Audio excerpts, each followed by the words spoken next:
Hi everybody, welcome to Franklin Woodturning Blanks and Crafts. I'm Bob, and we've been getting a lot of questions about our molds for our casting and what we like to use and different, just questions on molds altogether. And we wanted to also kind of debut our premier mold now that we're using. It's something that we came up with and designed, for the most part anyhow. I'm sure others have something similar, but something that works well for us. And I'm not a mold maker. I'm not here to sell molds, but I wanted to give you guys a good way to do your casting, no matter what type of casting it is. And we want to discuss different options for you. So for those of you that know us, we cast mainly hybrid blanks. We cast thousands of them every year. We're a mom and pop operation, and we do this out of our home for the fun of it. It's a side business for us, or a side job, a side hobby, put it that way. So I'm going to touch base quickly just on the different kinds of casting. There's tube-in molds. I'm not a tube-in caster. When you hear people talking about casting with a tube-in, or doing an image cast, they're casting in a mold similar to this, or one that has plugs in it to hold the tube in, and that's something different, but that's one way to do it, and this is just a silicone mold. When we get past that, you're going to get the guys or gals that are doing more just straight resin cast molds, such as Alumilite, using products such as Alumilite Clear or Alumilite Slow. If they're doing something like that, they're using a pink mold like this usually. They're great for non-hybrid use because you can simply do your pour and it'll pop right out. Flexes and it pops right out after it's set up. If you're using epoxies or PR, polyester resins, then you can get a mold that's like this, that's a flexible urethane, or a flexible mold like this that is made for those resins. And the best place to get them is like P-Town Subby, which is where these come from. They're a silicone mold that's made for epoxies and PR. These are made just for Alumilite. So if I was going to be just casting as a hobby, with just doing a few hybrid blanks, this is what I would recommend you use for simplicity and ease. The problem we run into them is that, we cast burl, and the problem we wind up with them is keeping the piece of burl in place. Because when we pour it, it's going to want to float up. So when you're doing it, just 2 or 3 or 4 of them at home, not a big deal. You can put weight on, cut it big, put weight on top of it to help hold it down. You can add a little bit of resin to the bottom and let it set up a little bit, and then put your piece in and cast on top of it. Sometimes that works. You can use rubber bands to kind of pinch it, but it deforms the cast. There's all different kinds of ways. It doesn't work well for us because it's too time consuming, and if a lot of times you're deforming the mold trying to hold it in there, and you're getting pieces floating, you just can't hold it where you want it. Especially when we're taking and doing like a river blank where we use 2 small pieces of wood on each side, or burl, and pour a river between them. It gets super difficult to hold those in place. So we got away from these for that kind of use. Some of these guys are also using block molds. Block molds work as well. Again, I don't use these, but you could do them in these, and they'll cast 6 blanks at a time, and then you cut them up with a saw afterwards, or however many blanks you want. Another thing to note is that these ones here come in this size. They're 7/8 by 7/8 by 5 1/4, which is great. But if you want to see what's inside the blank and you trim the sides off of it, the skin off of it, to really see what you have, then you wind up with a 3/4 inch blank, and we typically sell 7/8 blanks. So these don't work that well for us in that situation. But we started with them a long time ago, and they do work. And for a hobbyist, again, you know, they're a great mold. If I was just casting a few for myself, all day long I would go with them. So we went then, the next thing we went into was getting these HDPE molds. Well, HDPE is a high density polyethylene, and it's basically a wax, a real hard wax, and most stuff doesn't stick to it very well, but you can't really use glues. There's not really an adhesive that'll glue it, so people wind up screwing it together, or putting a dado in to join it, and then pinning it. You can pin it too with a wire brad nailer. Well, so we went to these because they're great, because I can drop in a piece of burl wherever I want, and then I can put just a dab, just a dot of hot melt glue on it, and I can stick it right to the mold and it'll stay in place while I cast, which is awesome, because now I got the flexibility to hold it wherever I want it in here, and I can hold as many pieces as I need at one time and not worry about them floating. So we went to these and they work great. Well, we were casting so many blanks that we were going through these molds, even with them dadoed. We were going through them like gangbusters. And the reason we were is because when you do your pour and you do your cast, you unscrew these and you take this end off, and the blank is actually still fairly stuck in there, and you have to flip it over. And some people say you can tap it and the piece will come out. Well, we never found that it would. So then you're taking and you're tapping on the piece, the edge of it here, to get it out. Which works, but over time it cracks and breaks the other end out because you're putting pressure on the back then. You know, so getting 50 casts out of this, maybe, you might get that. Which is not bad if you're a hobbyist, again. But with us, when we're doing thousands of blanks every year, these get expensive or time consuming to make. So the next thing we went into was, once they started breaking on me like that, I said, well, heck with this, I'm going to try something. So I drilled a hole in the bottom just to try it. Thought, let's give this a shot and see if it's going to work. So I drilled a hole in the bottom, and I put a piece of tape over the hole right before I cast. Then I glue my piece of wood in, and then I go ahead and do my cast.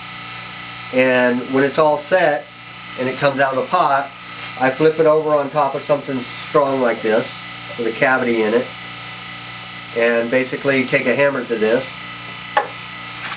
and then I'll just tap the piece out.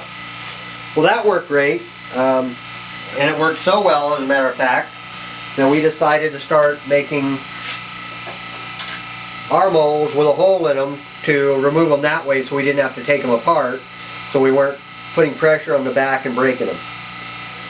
So I converted these over at that point, and then we started making our own, where I was screwing everything together, and then we went to, with our call blanks and our handle blanks, we started drilling 2 holes to help kind of work it out. So you're not putting so much pressure in just the center of this big blank.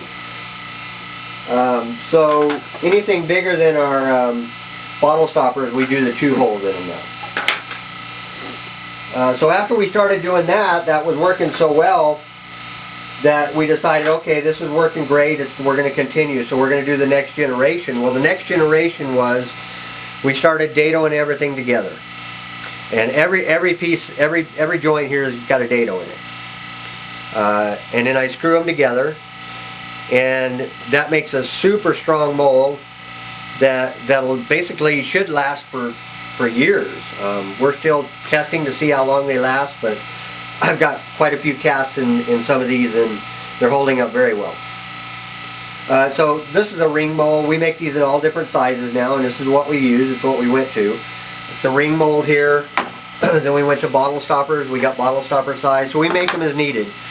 This is a jewelry mold. My wife makes jewelry with these, and all the way up. So call blanks, handle blanks, all the way up in size to the bigger ones, you know, when we get into our box and base blanks.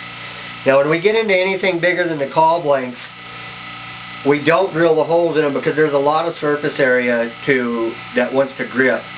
So we do take these apart, and I make both ends to where they'll come apart, and I pop the whole thing off, and I take it completely apart to get the piece out. That's just what works best for me when we've got this much money in a cast. I don't want to take the chance on having an issue getting it out of the mold at that point. So when we get into our bigger ones, we still do this. Now, before I discuss our other mold here that we really came up with, which is why I'm doing the video, I wanted to mention too that you guys can cast in, and if you're casting Alumilite Clear or Alumilite Clear Slow, which is for wood turning, then you can cast in PVC or you can cast in ABS pipe. If you do, you're going to need a stoner mold release, and you can get that through Alumilite themselves. And this stuff goes a long ways. And I drill a hole. If I use like this, we'll use this for, we make a lot of times, I'll make, the turkey call guys use these, and so do the bracelet guys. They make bracelets out of these. And I just drill a hole in that one for that. Now this one, PVC, I'd wrap a piece of tape around it, and I'll take 3 layers or 4 of this away, and then I'll take 4 layers of duct tape this away, and then I'll do another wrap around it. The thing to be aware of with ABS and PVC is you have to spray the inside, or you're going to have a heck of a time getting it out. And even with spraying it, once you're done, you take the tape off the bottom, and you're going to have to tap the piece out. You're going to have to drive it out. But it comes out pretty easily, and it doesn't damage the piece. So that's the way to do that. The other thing is you're going to have to figure out a way to hold, if you're doing a hybrid in this, you're going to have to figure out a way to hold the piece in. Is what we found worked best for us was that if we're doing a hybrid, before I put my tape on here, I spray the whole inside, spray it good, then I put my tape on, then I can take and turn a piece down on my lathe that'll fit right down in here, a piece of burl or whatever, and then I can take a hot glue gun and put a drop of hot glue on the bottom of that piece of burl and stick it to the tape, and it'll still adhere to the tape. So that'll hold that piece down, and that's the way we do those. If you're trying to hold a piece of wood down in a bracelet length like this, or something, whatever you're making, the best thing you can do is take bigger tape and tape off an area right underneath where you want the piece of burl. So put some tape on where you're going to glue the piece down. Then you spray your mold release all the way around, pull the tape off, then you can stick a piece of hot glue or drop of hot glue right underneath where that tape was to hold it down. So that works as well. Just remember, a little of this stuff goes a long ways. You can usually get 2 or 3 casts. You don't need to use it every time. So the main reason I wanted to do this video was people were asking about this mold earlier today, and that we're using now and that we came up with and designed. So this is basically a 4-block or a 4-pin mold. It means I can cast 4 in one. And the nice thing about this is it drops right down in the pot.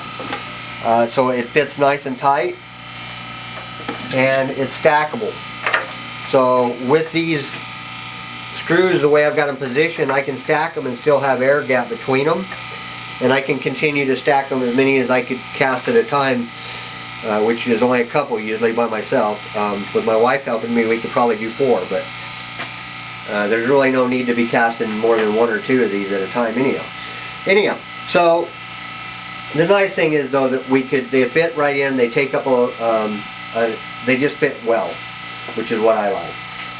So the other thing with this is that the nice thing is that you can make these to fit your specifications. This is just HDPE. You can get it in cutting board material, or you can go to, we have a plastic supply here that I go and get ours from. And it's cheaper through the plastic supply. So we make our blanks 1 inch by 5 1/4, and then that gives me enough room that I can actually take it to the table saw, and I can trim the sides off of here, all 4 sides, and then I'll have it gets that skin off of there, and it'll let me see this piece of burl that's in there hiding. So now I can see what's inside of it, and we're not just guessing at what's in there.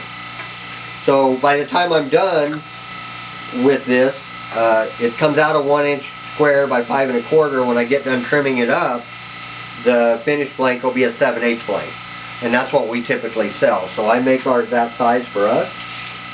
So 1 inch by 5 1/4, and there's times 4 on them. So, and again, each one has a hole in them, and I'm going to show you how I do that right now. We just pulled these out today. This was just cast an hour ago, and we're casting these in Alumalite clear, and we're going to pop them out for you and let you see how we go about that, how easy it is. So you want to do this on a nice solid surface. I do it on concrete. I don't want to do it on top of my bench, because if there's any flex, that flex and that vibration will help or hurt you worse than anything. So you want to just cover part of the outsides here. You don't want it in here where it's going to be blocking the blank from coming out. You just only want to cover that much of it. And top of the waistline. I take just a 1/4 inch bolt. I drill these at 5/16.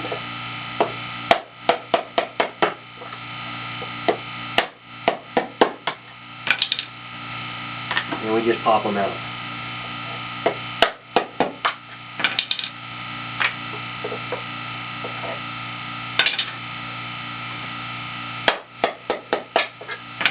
So basically that's all there is to it. It's that easy.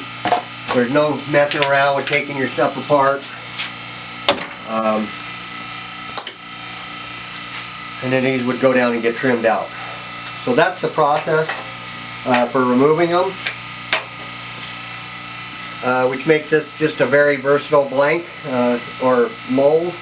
We pull the tape off then, and then right before I cast or get ready to do a cast again, I would blow these out good and put a piece of tape on them, and I'm ready to go again. So pretty quick, pretty easy. You're not messing with a drill to have to pop them apart. There's no, there's no force on the blank that you're breaking pieces off of it. So it just works great for us. So I wanted to show you again. I'm not a blank maker or a mold maker. I'm too busy making blanks. So I wanted to give you guys my way that I do these, so that you at least have the info, and if you wanted to make some yourself, you certainly could. These are all done on a regular table saw. I do have a dado blade that I set for a 1/4 inch and use to mill these out. So you just need a table saw, and you need a way to make a dado. However you can do that. If you're wanting to make them the exact same size as I have mine, I'll give you the dimensions, but this is the bottom piece. You're going to have one bottom, 5 sides, and 2 ends. And the 2 ends are different. So size-wise, they're the same size, but the dados are in different places. And I'll go into that in a minute. All the sides are the same though. So all 5 of these. So basically you're going to cut your bottom out. Mine in this case is 6 3/4 by 5 3/4. And I'm going to dado it to fit my sides. I'm using 1/2 inch HDPE. So dado it to where the teeth will fit right down in there where you're smooth on the outside. This is what your side pieces will look like. And your center pieces. So all 5 of these grooves fit one of these. They'll all fit in here in this channel. That's how the dados work in them. And then you have the ends. So the ends are not the same because they're actual mirror images. You can see there that I have them on the wrong side right now. So they have to be mirrors. And again, the size is the same, it's just the dados are in a different place in the middle one. So again, I want 1 inch, so these are 1 inch spaced apart, except for where I make the difference up for the way they sit together. So I can go ahead and give you that, I guess, if you want it. I'll just hold the tape up there. You can refer back to that if you want to look at it later. You're going to have to figure out where you put your dados. This is for a 1-inch mold. This is what works for me. Basically, you want to start with your piece on the end. Then you want 1 inch. And then you want to have your dado this way. And then you want 1 inch. And then you have your dado this way. And then you're going to start over here and you put your end one in. Over here you do the same thing, 1 inch. And then the last one you wind up with 1 inch. So you have to watch the way you space them and don't turn these around when you put them together, otherwise you'll wind up with the wrong size cavity. So that's how I do these. Again, the sides are all dadoed on 3 sides. Top, bottom, and side. 2 sides. And then obviously the bottom all the way around. The outside, plus your 3 channels. And then you have the ends. And the ends match this. So when you run the dados on these, you run the dados on these. So I go through and I cut all my pieces to begin with, and then I do all my dadoing. So it's pretty easy like that. So I'll go ahead and assemble it and show you how I assemble these real quickly.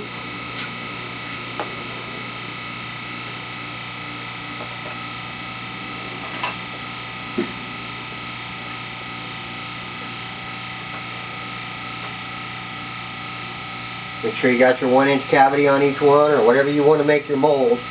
I can tell you if you go over 1 inch, it's probably not going to fit in your pressure pot. I max out the size of our pressure pot.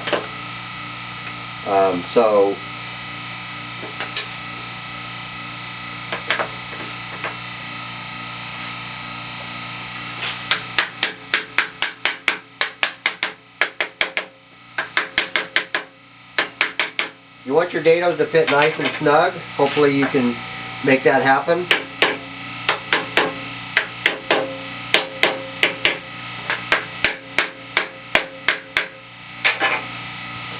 And then you're going to take these, and this is just the tricky part. Now I already had this one together, so I've marked all my sides just to make sure that it goes back, because I've already got it drilled and everything. This is the wrong side. And I started at the bottom at an angle like that, because these might be off a little bit.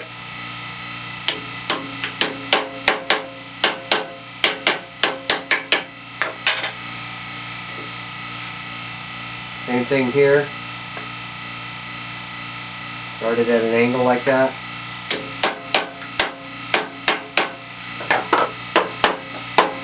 So just go through it and make sure that everything is snugged up nice and tight. And at that point, you've got it all together. It fits nicely. I would take it over to my drill press and drill out your holes. I drill 1 hole on each one of the centers on these, on each end. And then I'm drilling 4 on the bottom to help hold it on the side with the side pieces. Now, I like to use the Craig screws for this because they work awesome. They don't strip real easy. And I can get the screws in and out pretty easily. You want to make sure that this HDPE is fairly soft, so you want to make sure you set your drill down so you're not stripping them out.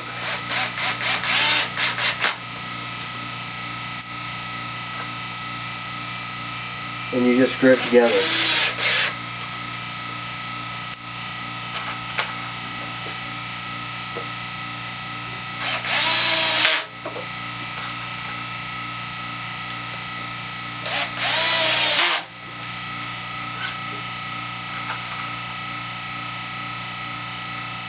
The hardest part of this whole process is figuring out your measurements.